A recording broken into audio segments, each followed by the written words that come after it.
I understand you work with him, but I think we need to hold our leaders accountable. He is the Speaker of the House. The budget emanates from the House.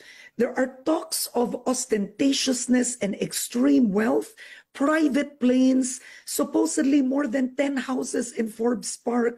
I'm sorry I have to bring this up, but to defend the Speaker that he's a victim in all this, it's appalling to the Filipino people.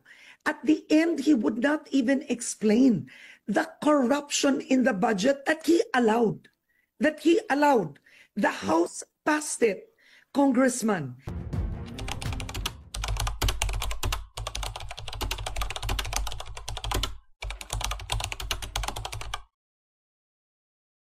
Isang magandang araw po sa inyong lahat, mga kababayan at mga mahal po naming taga-subaybay. Ako po si Just Vlog. Rekta kagad tayo, mga kababayan. Ang pag-uusapan natin ngayon ay itong si Congressman Rolando Puno.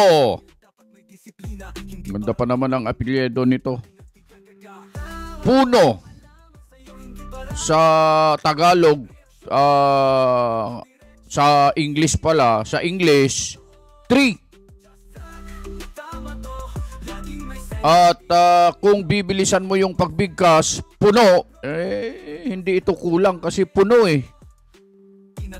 Kaya lang mga kababayan, medyo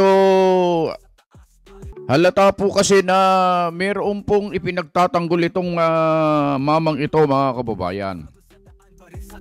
At dito sa mapapanood po ninyong video, dito, ano naman, yung kilala nyo ba yung kritiko ni Congressman? Kilala nyo ba yung kritiko ni Senator Marcoleta, mga kababayan? Sige nga. Hulaan nyo nga kung sino yun. Broadcaster ito, mga kababayan, ha? Babae ito. Oo, yung nagsasabing, bakit siya nanalo? Bakit siya ang inilagay? Newcomer siya. Newbie na senador. Bakit siya ang inilagay sa Senate Blue Ribbon Committee? Mga ganyan ang mga patutsyada niya noon eh. Kaya Senator Rodante Marcoleta. Mga kababayan, sa video ito, mapapanood nyo, medyo ano ako rito, medyo sang-ayon ako dito sa sinasabi niya sa pagkakataong ito, ha. Kasi binara at binalatan niya. Sinupalpal at sinuplak pa niya itong si Congressman Rolando Puno, mga kababayan. Oo. Gusto niyo bang malaman kung paano niya tinira? Eto sabay-sabay natin panoorin tong video ito. Yun, no? So I knew then that it wasn't Congress and it wasn't him because, you know, the enrolled copy of the bill was submitted. But are you saying it wasn't? I mean, you saw Toby Tiangco's expose where Zaldico had insertions of 13 billion in one district. Correct. No, that's true. All of that is true. I'm talking about the culpability of Martin Romualdez. Okay. So I was asking, why don't you explain this thing? Why don't you just explain everything? He says, no, I don't want to get into an argument with the Senate President because he is doing many things for the President also. And I'll just swallow all of this. He says, anyway, I'm used to this. Ganyan eh. So anytime that he faces these kinds of things, he always says, I'm used to this. Now, this issue has been on his back for what, the past 7 months. Until I started to explain what happened in this thing, I think nobody was even talking about it, no? And I thought that it was not fair, no? And even over his objections, I started talking about this because he didn't want to get into any dispute with the Senate. But I think this is part of the reason why he has become so much a target for everyone, no? Is that when something is an attack is made on the administration, and he is the target, he allows it to happen because. Well, Congressman, I mean, I understand you work with him, but I think we need to hold our leaders accountable. He is the Speaker of the House. The budget emanates from the House. There are talks of ostentatiousness and extreme wealth, private planes, supposedly more than 10 houses in Forbes Park. I'm sorry I have to bring this up, but to defend the speaker that he's a victim in all this, it's appalling to the Filipino people. At the end, he would not even explain the corruption in the budget that he allowed. The House passed it, Congressman. In the end, we are talking about the public being angry of the ostentatiousness and extreme wealth of Martin Romualdez, Zaldico.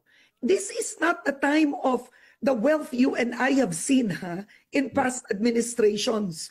Galit na tayo nun kay GMA, kay ERAP, etc. This is a whole other level of alleged corruption. This could be the levels of Nepal. Yeah. That kind of anger, which I hope not, but at the end of the day, when you hear about homes abroad, I mean, Congressman, it's very difficult to defend Martin, who was in power, unless he submits his SALED. He explains. Stepping aside, I don't think is enough for the Filipino people. I mean, it's not personal to me.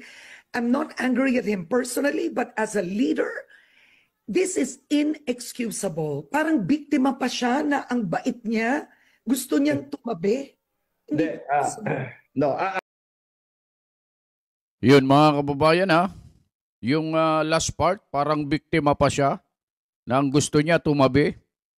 Hindi lang yan mga kababayan Ginawa pa siyang o gagawin pa yata siyang state witness nitong flood control scandal mga kababayan. Grabe. Narinig niyo yung sinabi ni Aling Corina. Corina tuloy. Ni Aling Karen Davila mga kababayan. Sipin niyo, napakarami palang bahay ito sa Forbes Park mga kababayan. 10. Tapos may mga private plane siya. Pagkatapos ito namang si Mr. Puno, Mr. Tree, Mr. Puno na hindi nagkukulang. Todo todo sanggalang, todo protekta. Pinagtatanggol niya itong amo niya mga kababayan.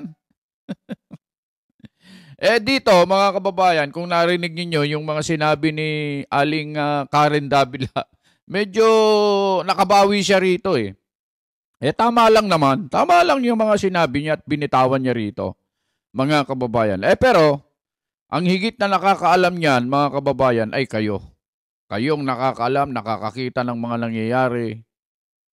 Kilala nyo kung sino ang dapat na managot dito, mga kababayan. Kaya lang, parang lumalabo po.